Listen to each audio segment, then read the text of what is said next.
Dear learners, तो क्या आप लोग जानते हैं कि सीएमए फाउंडेशन का रिजल्ट कैसा आता है? तो बेटा रिजल्ट कुछ इस तरीके का आता है कि 75% कैंडिडेट्स तो पास हो जाते हैं out of the total candidates those who have appeared in CMA foundation exams, लेकिन जो 25% कैंडिडेट्स हैं वो फेल हो जाते हैं। अब क्या आप जानना चाहते हैं कि ऐसी मिस्टेक्स वो क्या करते हैं बच्चे जो फेल हो जाते हैं, जो सीएमए फाउंडेशन को क्लियर नहीं कर पाते हैं? ठीक है, और ये मिस्टेक्स क्यों जानना जरूरी है? वो इसलिए जानना जरूरी है ताकि आप लोग भी ऐसी मिस्टेक्स ना करें जो आपको एक रॉन्ग डायरेक्शन में ले जा सकता है और आपकी प्रिपरेशन इतनी खराब करा सकता है कि अल्टीमेटली फेल होने की पोजीशन पे ही आप आ जाएं। मैं यहाँ पर डरा नहीं रही हूँ, रादर मैं ये वीडियो इसलिए बना रही हूँ ताकि आपको पता लग सके कि आपको क्या प्रिकॉशंस लेने हैं while preparation of CMA foundation exams. चलिए बात करते हैं आज mistakes to avoid in CMA. CMA के अगर आप स्टूडेंट्स हैं, सीएमए फाउंडेशन के लिए प्रिपेयर कर रहे हैं, तो कौन सी मिस्टेक्स आपको अवॉइड करनी है? जय Shri Shyam everyone, this is your educator Sakshi Dua, welcomes you to CMA foundation grooming education. तो आइए विदाउट वेस्टिंग एनी टाइम हम बात करेंगे mistakes to avoid in CMA foundation. देखिए, first, no proper time table. जैसे कि हम जानते हैं कि अगस्त चल रहा है, ठीक है, अगस्त भी ऑलमोस्ट एंड पे ही है एंड ऑलरेडी डिक्लेयर कर दिया है आईसीएमएआई ने कि दिसंबर में आपके एग्जाम्स होंगे, राइट? तो मतलब राउंड ऑफ बेटा 3 months are left, 3 months are left for preparation. लेकिन अभी भी बहुत से बच्चे होंगे जो सोच रहे होंगे लास्ट के 1 महीने में पढ़ लेंगे, लास्ट के 15 डेज में पढ़ लेंगे। तो बेटा इतना आसान मत समझना सीएमए फाउंडेशन के सिलेबस को। इतना भी इजी नहीं है सीएमए फाउंडेशन का सिलेबस कि आप लास्ट के 15 डेज करके अच्छा स्कोर कर पाओ या आप पास हो जाओ लास्ट के 15 डेज करके, ठीक है? तो बेटा मैं यही कहूंगी कि 3 months अभी हैं आपके पास प्रिपरेशन करने के लिए, तो एक प्रॉपर टाइम टेबल बना लीजिए, क्योंकि बहुत से बच्चे गलती ही ये करते हैं कि उनके पास कोई प्रॉपर टाइम टेबल ही नहीं है।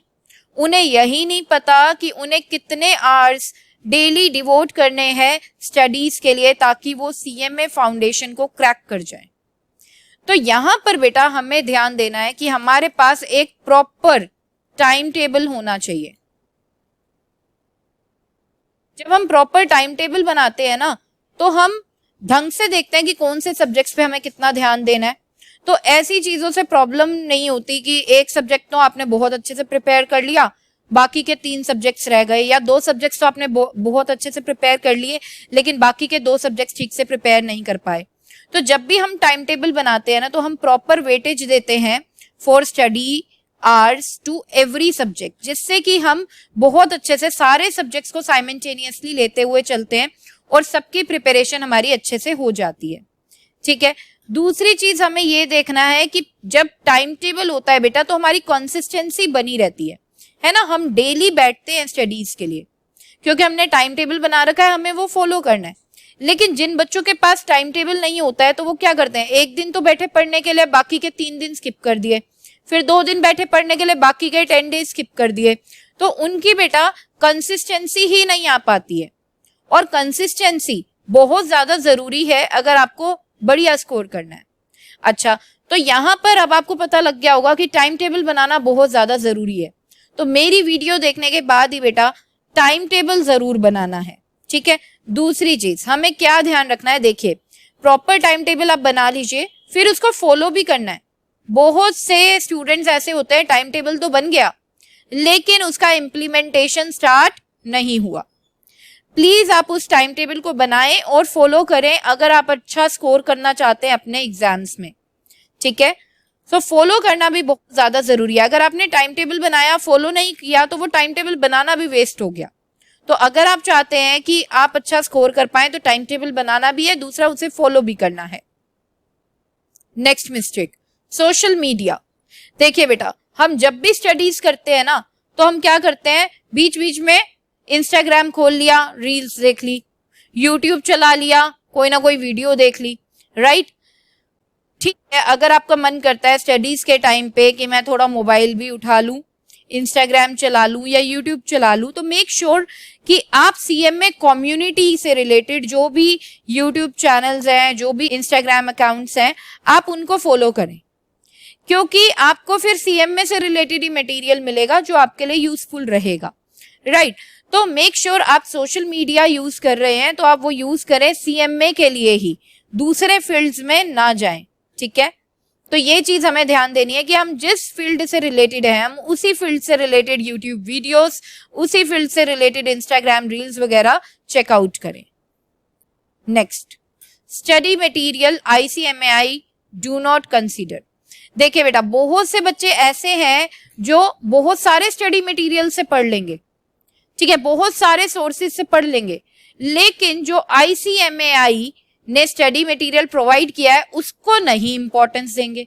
तो ये चीज बहुत ज्यादा गलत है।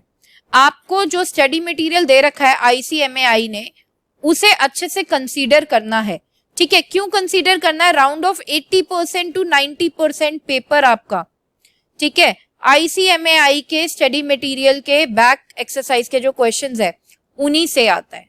तो सोचिए कितना इंपॉर्टेंट है ये स्टडी मटेरियल, तो इसको हमें इग्नोर नहीं करना। स्टडी मटेरियल जो ICMAI का है उसे अच्छे से आपको गो थ्रू करते हुए जाना है, ठीक है। आपको एक्स्ट्रा पढ़ना है, आप एक्स्ट्रा पढ़िए, लेकिन इसको नहीं छोड़ना है। आपको ICMAI का स्टडी मटेरियल जरूर अच्छे से कंसीडर करते हुए जाना है। नेक्स्ट बेटा, नो रिविजन। बहुत से बच्चे होते हैं बस एक बार कर लिया सारा कुछ और ठीक है पेपर में ही डायरेक्ट बैठ जाएंगे, ऐसा नहीं होता बेटा। रिवीजन करना बहुत ज्यादा जरूरी है, क्योंकि रिवीजन करने से हमने जो भी चीजें करी है ना, लर्न वगैरह करी है, वो हमारे माइंड में रिटेन रहती है। अदरवाइज हम उन चीजों को भूल जाते हैं। हमारा कॉन्फिडेंस लेवल भी तभी डेवलप होता है जब हम रिवीजन करते हैं। तो रिवीजन जरूर होनी चाहिए एटलीस्ट 3 टाइम्स। तो रिवीजन आप करिए उन चीजों की जो आप पढ़ रहे हैं, ठीक है। मैं तो ये कहूंगी डेली बेसिस पे आप रिवीजन करिए। डेली बेसिस पे कैसे? कि आपने जो भी कंटेंट आप पढ़ रहे हैं जिस भी दिन, उसी दिन आप एक रिवीजन भी उसे दे दो जरूर, राइट। तो रिवीजन बहुत ही जरूरी है, रिवीजन को स्किप नहीं करना है। नेक्स्ट बेटा, नो शॉर्ट नोट्स। देखिए, हम बड़े बड़े नोट्स तो बना लेते हैं लेकिन शॉर्ट नोट्स नहीं बनाते, और एंड में क्या होता है, पेपर के टाइम पे हमें क्विक रिवीजन करने के लिए शॉर्ट नोट्स ही चाहिए होते हैं। उस टाइम पे हमारे पास इतना टाइम नहीं होता कि बड़े बड़े नोट्स को हम गो थ्रू करें। तो मेक श्योर कि आप जो भी चैप्टर कर रहे हैं साइड बाय साइड आप उसके शॉर्ट नोट्स बनाते हुए चलें, ताकि वो आपकी हेल्प करें क्विक रिवीजन के लिए जब आपका एग्जाम क्या हो, नियर हो। Next, do not mark important topics. कई बार हमारी टीचर्स हमें इंपॉर्टेंट टॉपिक्स बताती हैं लेकिन हम मार्क ही नहीं करते। बेटा, आप बाद में भूल जाओगे कि क्या इंपॉर्टेंट टॉपिक्स हैं एक पर्टिकुलर चैप्टर के। तो मेक श्योर कि आप साइड बाय साइड हर एक चैप्टर के इंपॉर्टेंट टॉपिक्स या इंपॉर्टेंट क्वेश्चंस जो भी आपको आपकी टीचर बता रही है, आप उसे मार्क करते हुए चलें और उन पे स्पेशल फोकस करें जब भी आप उसकी प्रिपरेशन करेंगे उस पर्टिकुलर चैप्टर की, ठीक है। Next, do not study from various teachers. बहुत से बच्चे होते हैं बहुत सारे टीचर से सेम सब्जेक्ट पढ़ रहे हैं, तो बेटा ऐसे अगर आप करोगे तो आप कंफ्यूज हो जाओगे। क्यों? क्योंकि हर एक टीचर की अपनी अलग अलग टेक्निक्स होती हैं पढ़ाने की, अलग अलग टीचिंग मेथड्स होते हैं। तो हमें ऐसा नहीं करना कि एक सब्जेक्ट के लिए बहुत सारे टीचर्स रेफर करने हैं, आप एक सब्जेक्ट के लिए एक टीचर रेफर करें, ठीक है। तो ताकि आपको कंफ्यूजन ना हो, आपको पता हो एक ही टीचर को मुझे फॉलो करना है। तो ये थी गाइज मेरे एक्सपीरियंस के अकॉर्डिंग कुछ मिस्टेक्स जो आप कर सकते हैं, ठीक है, जिससे आपका रिजल्ट सीएमए का बिगड़ सकता है। तो आई होप आपको समझ में आया होगा कि कौन सी प्रिकॉशंस आपको लेनी है while doing the preparation of CMA foundation exams. अगर इसके अलावा भी आप कोई मिस्टेक करते हैं तो आप हमें कमेंट सेक्शन में जरूर बताएं। तो यहाँ पर गाइस सेशन को एंड करती हूँ, मिलते हैं हमारे नेक्स्ट सेशन में। Till then bye bye, take care, जय श्री श्याम।